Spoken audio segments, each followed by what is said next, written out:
டிவிகேக்கும் டிஎம்கேக்கும் தான் போட்டியே தளபதி விஜய் சொல்லியிருக்கிறார். நடுவுல நீங்க எல்லாம் ஏன் கன்ஃபியூஸ் பண்றீங்க இப்படி என்று மக்கள் மத்தியில் பேசிக் கொண்டிருக்கிறார்கள். தளபதி விஜய் புலி படத்தில் 15 கோடி வாங்கி இருக்காரு. அது அரசாங்கத்தை ஏமாற்றி இருக்கிறார் என்று இப்பொழுது விஜய் புலி வேடம் போட்டு மக்களை ஏமாற்ற வருகிறார் என்று சொல்கிறார்கள்.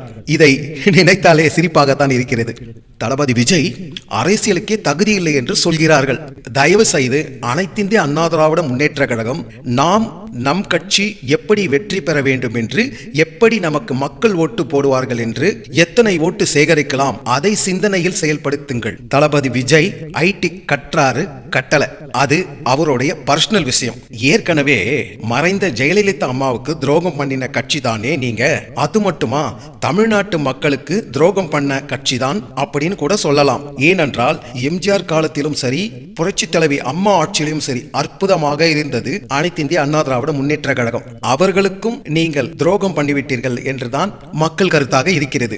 ஏனென்றால் இப்பொழுது நீங்கள் எல்லோரும் பிஜேபி இணைந்தது தான் டோட்டல் ஜீரோவாக தான் தெரிகிறது அனைத்து இந்திய அண்ணா திராவிட முன்னேற்ற கழகம். ஒரு விஷயம் தெரிந்து கொள்ளுங்கள், டெஃபினெட்லி 2026 தளபதி விஜயின் ஆட்சி தான் நடக்கும். தயவு செய்து உங்கள் பதிவில் இதை எழுதி வைத்துக் கொள்ளுங்கள். மாநில அரசும் சரி, மத்திய அரசும் சரி, நீங்கள் தளபதி விஜய் மீது என்னதான் குறை கொண்டு வந்து அவரை கவுக்க நினைத்தாலும் இஸ் நாட் பாயிலிங் டால். Wait and see. 2026 தளபதி விஜய் வின்.